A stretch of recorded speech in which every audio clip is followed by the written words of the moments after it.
Hallo aus der Mitte Schleswig-Holsteins. Ich bin Annalena Doberschütz und beim Demo-Doppel von Angela von der Stempelfamilie und mir geht es in diesem Monat um das Produktpaket Bummelzeit von Stampin' Up. Da gibt es tolle Sprüche wie Gutschein für gemeinsame Zeit oder auch ein Tag zum Genießen und damit bietet sich das Set geradezu an, um Gutscheine und Gutscheinverpackungen zu machen. Und genau so eine Gutscheinverpackung habe ich auch heute wieder für dich vorbereitet. Die ist flach wie ein Briefumschlag, kommt erstmal ziemlich unscheinbar daher. Aber wenn man sie öffnet, stellt sich in der Mitte dieses Element auf und hinter der Häuserfront versteckt sich der Gutschein. Ja. Ich hoffe, du hast Lust, das einmal mit mir zu basteln. Fangen wir doch mal direkt damit an. Machen wir ein bisschen Platz hier. Zuerst möchte ich einmal das Papier zeigen, was dazu gehört. Da sind nämlich ganz viele tolle Häuserfronten bei. Hier ist auch Eis, Rahmen würde ich das nennen, süße Teilchen zum Ausschneiden, noch mehr Häuserfronten, ein Bäcker, ein Süßigkeitenwarenladen. Also ganz viele tolle Elemente zum Ausschneiden sind dabei. Hier für mich total toll, eine Buchhandlung, total schön, oder ein Blumenladen, Bücher, Farbe und so eine Seite voller kleiner Häuserfronten. Und die Rückseiten sind dann so gemustert. Gibt auch einiges Schönes dabei. Hat man so vielleicht im Katalog erstmal überblättert, weil wenn man sich das so anguckt, auf den ersten Blick eher unscheinbar. Aber ich habe jetzt einiges mitgemacht, hat mir richtig, richtig gut gefallen und kann ich mir vorstellen, dass ich noch einiges an Gutscheinen daraus basteln werde. Ja. Für die Gutscheinverpackung brauchst du ein Stück Farbkarton in den Maßen 14,5 mal 29,7. Das ist also eine DIN A4 Seite lang. Dann 3 Stück Designerpapier im Maß 10 mal 14 cm, 2 Stück im Maß 3,1 mal 14 cm und für hier innen, für den Spruch, habe ich nochmal weißen Farbkarton in 11,5 mal 7,5 cm verwendet. Und hier oben drauf habe ich so ein Stück Rest genommen, was ich dann ausgestanzt habe, und zwar hier mit dieser Stanze aus dem Set Basics mit Pep. Und dann habe ich aus dem Papier, was ich vorhin gezeigt habe, diesmal 2 Bäckereien ausgeschnitten, die ich für innen drin verwende. Außerdem 1 bis 2 Magnetpaare, wenn du die nicht hast. Ich habe den jetzt hier innen drin reingesetzt, kannst du auch einfach ein Band rumwickeln, damit es zuhält, weil sonst klappt es immer auf. Das ist ein bisschen blöd. So, die legen wir mal. Das lege ich mir mal nach rechts. Der große Farbkarton. Den legen wir an der langen Kante an. Mal das Bein ausgeklappt. Und falzen es bei 10,5, bei 13, bei 15,5 und bei 26,1. So. Bei 10,5, bei 13, bei 15,5, das ist Gott sei Dank noch ein Maß, was man hier noch gut lesen kann, und bei 26,1.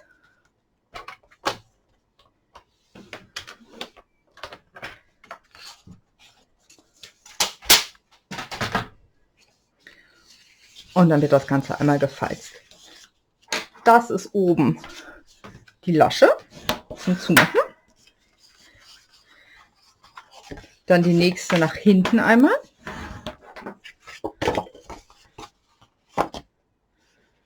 Ich gerade selber. Nein, das war falsch. Aber das macht nichts bei dem Papier. Das kann man ja in mehrere Weise irgendwie. Wir falten sie jetzt einfach mal in 2 Richtungen.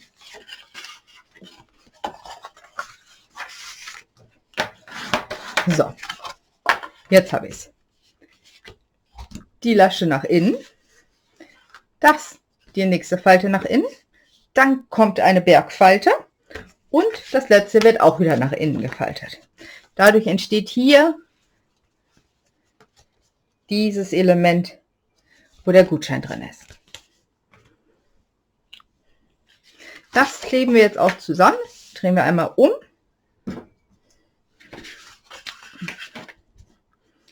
Und zwar möchten wir das gleich, dass es noch sich öffnet. Deshalb kleben wir hier nur die äußerste Kante. Und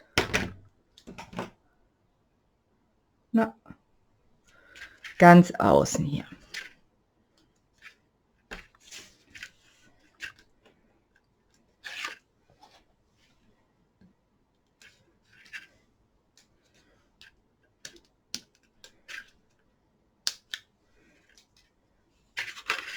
Dann wird das schon zusammengeklickt, ordentlich festgedrückt und dann sieht man schon, da ist die Halterung für den Gutschein. Ich gucke jetzt zum einen, wie groß ist mein Gutschein und wie groß ist mein Haus, um danach zu entscheiden, wie breit ich das einschneide. Mein Gutschein ist breiter als mein Haus, deshalb nehme ich den Gutschein als Vorlage. Setze den ungefähr mittig an und mache mir hier links und rechts eine kleine Markierung und schneide dann ungefähr einen halben Zentimeter neben der Markierung das ein. Wer gut mit dem Cuttermesser arbeiten kann, kann das auch hier oben einfach so 2 mm mit dem Cuttermesser abmachen. Ich nicht. Deshalb nehme ich die Schere dafür und schneide das sozusagen ein Loch hier oben rein, eine Öffnung. Sieht man, da ist jetzt nur ein ganz kleines Stück weg. Aber dadurch kommt man hier jetzt wieder rein und kann den Gutschein da reinstecken. Meine Häuser setze ich zuletzt auf. Hier, das ist die Rückseite mit dem vielen süßen Sachen. Das sieht aus wie so Kopfsteinpflaster ein bisschen. Deshalb setze ich das nach unten, damit das sozusagen vor meiner Häuserfront ist. Genau. Das ist eins von den 3 Stück Designerpapier in 10 x 14 cm. Die Karte ist als Grundform 14,5 x 10,5. Das heißt, das hier kommt rundrum mit so einem Rand von ungefähr 2,5 mm. Also gucken, dass man es mittig aufsetzt. So. Als Hintergrund habe ich mir hier für was in Calypso entschieden. Das passt ganz gut zu meinen Häusern. Kann das aber auch einfach weglassen, wenn man sagt, hinter den Häusern interessiert mich nicht, aber ich finde, das ist schon ganz hübsch. So, genau dasselbe, mittig 2,5 mm Rand. So, können wir es ja schon einmal zuklappen. Hier vielleicht noch einmal drüber falzen, damit das schön hält. Dafür ist auch der Millimeter mehr hier, die 26,1, damit das gut darüber geht. So. Und bevor ich das Stück jetzt aufklebe, kommen da erstmal meine Magnetpaare hin, weil ich die gerne verstecken möchte.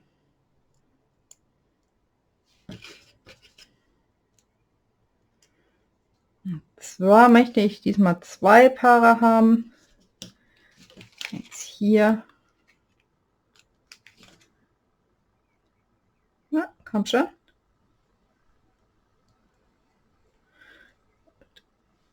Eins hier. Bei der habe ich nur eins mittig. Da sieht man, das geht so ein bisschen hoch. Deshalb machen wir es diesmal mit 2. So.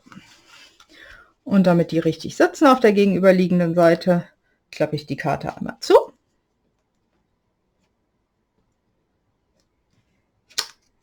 Na, nehme vom oberen Magneten die Folie runter, klappe sie um und drücke sie hier ordentlich fest, damit die Magnete festkleben. Und jetzt sieht man, jetzt sind sie, wölbt sich in der Mitte. Das kann man also machen, wie man will, was einem besser gefällt. Aber die Magnete sind erstmal gut angebracht. So, dann kann ich hier einen der beiden kleinen Streifen in 3,1 x 14 cm anbringen.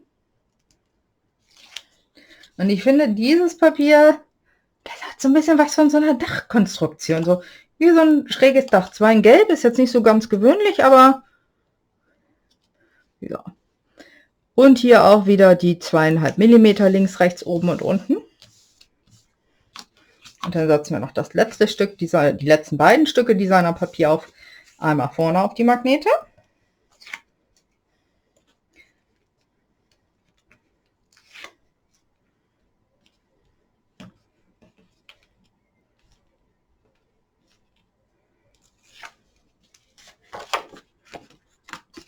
Ich drehe mir dafür die Karte, damit sie flach liegt.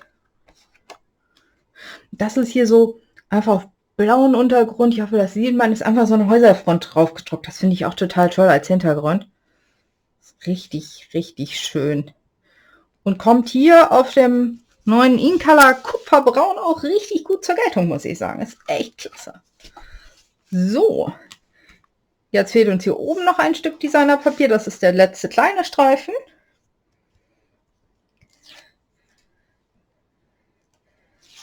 Und auch da habe ich mich für dieses dachähnliche Muster entschieden. Lege ich mir hier wieder flach hin. Und klebe das mittig auf. So. Das ist schon mal das alles. Und dann fehlt jetzt noch hier unsere Häuserfront. Ich zeige mal, hier bei dem hier habe ich 2 Häuserfronten nebeneinander gesetzt. Auch Gutschein für gemeinsame Zeit zum Shoppen. Da habe ich hier auch den kleinen Bekleidungsladen genommen und danach kann man sich noch in einem Restaurant stärken. Das Problem ist, bei dem hier sind diese Laternen. Das heißt, ich muss dich leider hier auf der Rückseite ein bisschen abschneiden, damit das hier nicht übersteht. Aber ich denke mal, für die Rückseite ist das jetzt nicht so schlimm. Das guckt man jetzt nicht so genau hin, sondern man guckt es ja so von vorne an. Deshalb habe ich jetzt hier nur ein Hauselement genommen, die Bäckerei. Wenn man mal gemeinsam Kaffee trinken gehen möchte oder ein schönes Stück Kuchen irgendwo.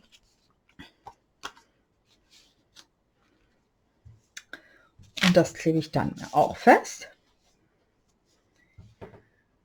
Und zwar einmal hier unten. Und dann möchte ich, dass man den Gutschein nur einseitig rausnehmen kann, damit er nicht rausfällt, beziehungsweise, ich guck mal gerade, wie das mit dem Gutschein geht. So ist der Gutschein.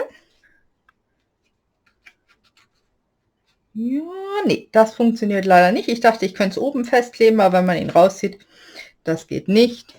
Dann klebe ich in diesem Fall das Häuschen nur unten fest.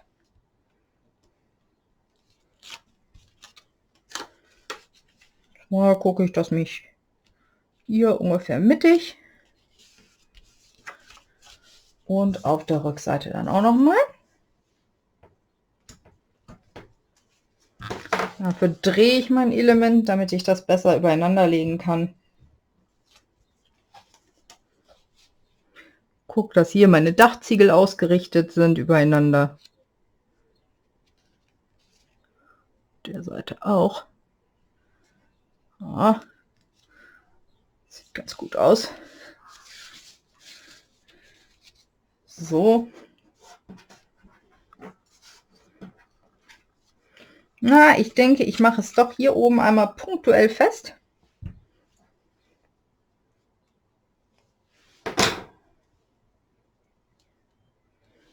Und so mache ich nur hier oben den Dachziegel. Klebe ich ein Stück doppelseitiges Klebeband noch dazu.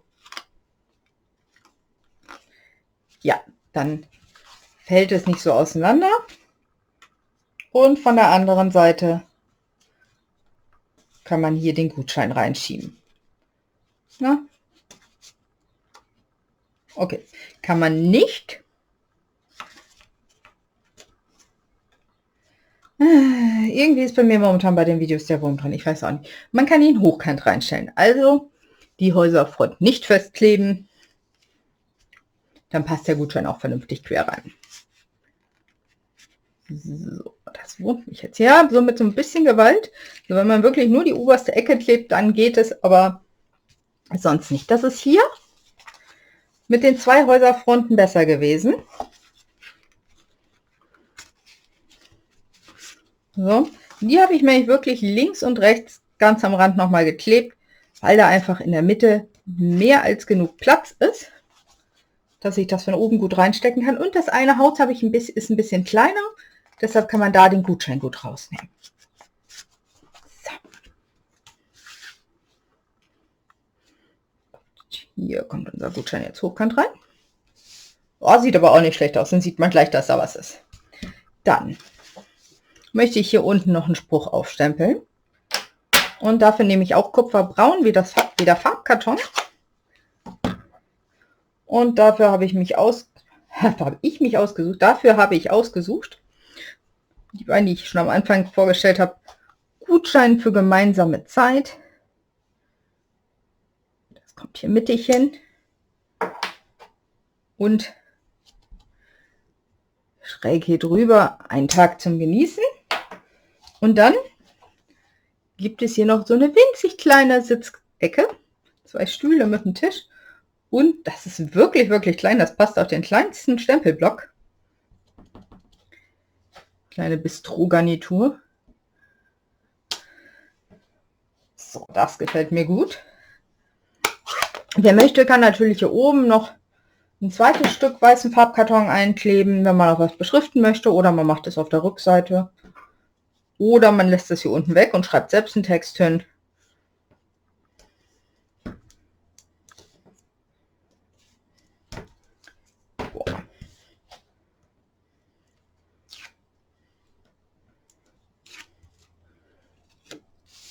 So, das hat ein bisschen mehr Rand, und zwar 1,5 bis zur Kante vom Designerpapier.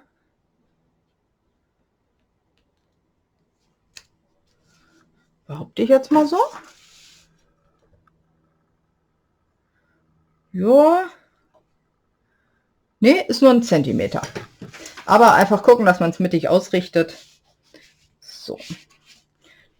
Kann man den zuklappen. Und für oben habe ich ja noch das kleine Stück. Kommt hier auf mein Dach sozusagen drauf. Mal wieder bummeln.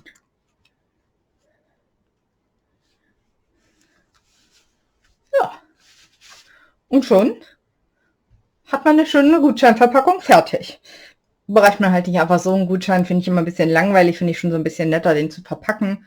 Hier stellt sich auch 3D-mäßig was auf in der Mitte. Durch das Papier kann man das ganz toll thematisch machen. Also wirklich, guckt es euch nochmal an im Katalog.